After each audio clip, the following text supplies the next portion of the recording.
Hi viewers, welcome back to my channel. ഇന്നത്തെ video നമ്മുടെ വെള്ളരിക്കയില്ലേ അതുകൊണ്ടൊരു തോരൻ എങ്ങനെയാണ് ചെയ്യുന്നതെന്നാണ്.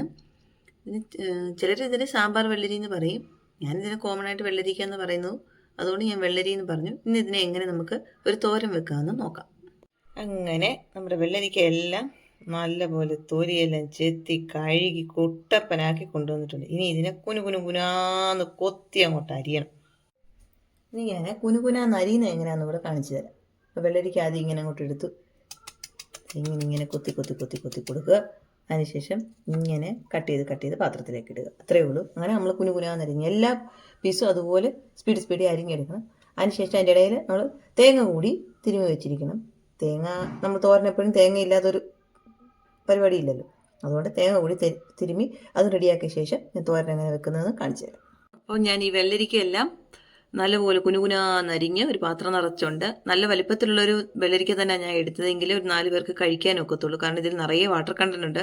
ഇത് നമ്മൾ അടുപ്പത്ത് വെച്ച് വറ്റിച്ച് കഴിയുമ്പോൾ ഇതിൻ്റെ ക്വാണ്ടിറ്റി വളരെ കുറച്ചേ കാണത്തുള്ളൂ. ഇനി ഒരു താളിപ്പും കൂടെ റെഡിയാക്കിയതിന് ശേഷമേ ഞാൻ ഗ്യാസ് ഓൺ ചെയ്യുന്നുള്ളൂ. താളിപ്പ് റെഡിയാക്കി വെക്കണം, അരപ്പിനുള്ള തേങ്ങ തിരുമ്മി എല്ലാം റെഡിയാക്കി വെക്കണം, ഇത് അരിഞ്ഞും വെക്കണം. അതിനുശേഷം നമ്മൾ നമ്മുടെ പരിപാടി തുടങ്ങുകയുള്ളൂ. ഇപ്പോൾ താളിപ്പെല്ലാം റെഡിയാക്കി ഗ്യാസിൽ വെച്ചു. ഇനി ഇതിലേക്ക് കുറച്ച് എണ്ണ ചേർത്തു.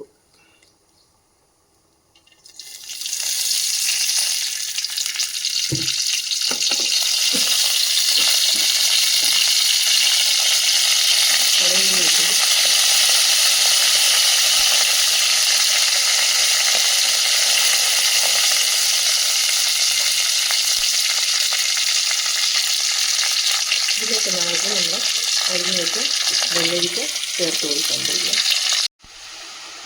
വെള്ളരിക്ക പാത്രത്തിൽ ഇട്ട ശേഷം അതിന് മുകളിൽ കുറച്ച് ഒരു സ്പൂൺ ഉപ്പ് പൊടി കൂടി വിതറിക്കൊടുക്കുക. ഇനി ഇത് നല്ലതുപോലെ ഒന്ന് ഇളക്കി യോജിപ്പിച്ച് അടച്ചു വെച്ച് വേവിക്കുക. ഇത് വെള്ളമെല്ലാം നല്ലതുപോലെ വറ്റിയ ശേഷം മാത്രം നമുക്ക് നമ്മുടെ അരപ്പ് ചേർക്കാൻ പറ്റില്ല. ഇത് നല്ലതുപോലെ വെള്ളം ഒഴിക്കും. വെള്ളം മുഴുവൻ ഇതിൽ നിന്ന് ഊറി വന്ന് വെള്ളം വറ്റാം. അപ്പോൾ നമ്മുടെ വെള്ളരിക്കയും വേവും, നമുക്ക് അതിൽ വെള്ളം വറ്റിച്ചെടുക്കാം. അതിനുശേഷം നമ്മൾ അരപ്പ് ചേർത്ത് കൊടുക്കണം. അരപ്പ് ചേർത്ത് നമ്മുടെ സാധനം റെഡിയാവും. അതിന് ഇതിനെ അടച്ചു വയ്ക്കും. ചെറിയ തീയിൽ കിടന്ന് അവിടെ നിന്ന് വേകട്ടെ. അതായത് വെള്ളരിക്കയിലെ വെള്ളമെല്ലാം ഇറങ്ങി വരുന്നുണ്ട്. ഇതെല്ലാം വറ്റിയ ശേഷമേ നമുക്ക് നമ്മുടെ അരപ്പ് ചേർത്ത് കൊടുക്കാൻ പറ്റത്തുള്ളൂ. ഇനിയും കുറച്ച് നേരം കൂടെ ഇത് ആച്ചി വെച്ച് വേവിക്കേണ്ടതുണ്ട്.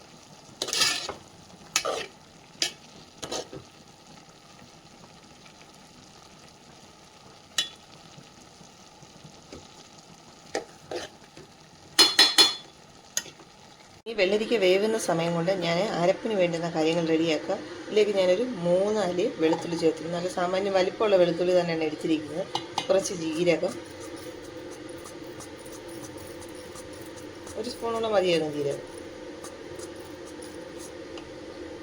ഒരു 1/2 സ്പൂൺ മഞ്ഞൾപ്പൊടി,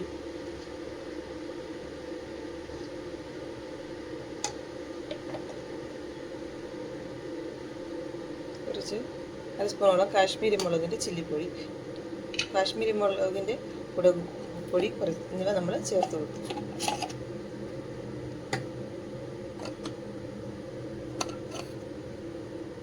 തേങ്ങ കൂടി ഇടാൻ പോവുകയാണ്. നമ്മൾ തേങ്ങയുടെ കണ്ണില്ലാത്ത ഭാഗമില്ല, ചെവിട് ഭാഗം വരുന്നത്, അത്രയും മുറി മൊത്തം ഞാൻ തേങ്ങ എടുക്കുന്നുണ്ട്.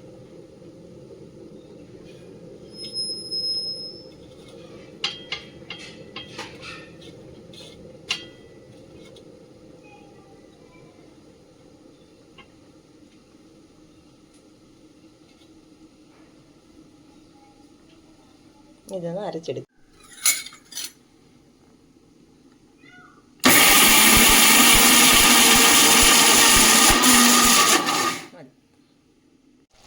വെള്ളരിക്കയിൽ വെള്ളമെല്ലാം തിളച്ചുകൊണ്ടിരിക്കുകയാണ്. തിളച്ച് പറ്റണം, എങ്കിലേ നമുക്ക് നമ്മുടെ അരപ്പ് ചേർത്ത് കൊടുക്കാനുള്ളൂ. അരപ്പ് ചേർത്ത് നല്ലപോലെ ഇളക്കി യോജിപ്പിച്ച് കഴിഞ്ഞാൽ നമ്മുടെ തോരൻ റെഡിയായി. വെള്ളരിക്കയിലെ വെള്ളമെല്ലാം കുറേ വറ്റി, കുറച്ചുകൂടെ വറ്റാനുള്ളൂ. നല്ലപോലെ വറ്റിയിട്ടുണ്ട്.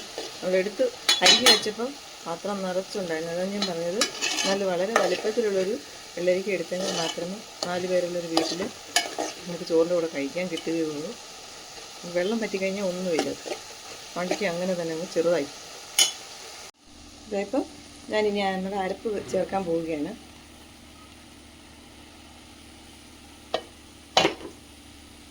ഞാൻ വീഡിയോ കട്ട് ചെയ്തിട്ടാണ് കാണിക്കുന്നത്. അരപ്പ് ഫുള്ളായി ഞാൻ ഇതിലേക്ക് ഇട്ട് കൊടുത്തിട്ടുണ്ട്. ഇനി ഇതൊരു നല്ലപോലെ ഇളക്കി യോജിപ്പിക്കണം. അതിനുശേഷം ഉപ്പൂടെ നോക്കിയിട്ട് ഗ്യാസ് ഓഫ് ചെയ്യണം.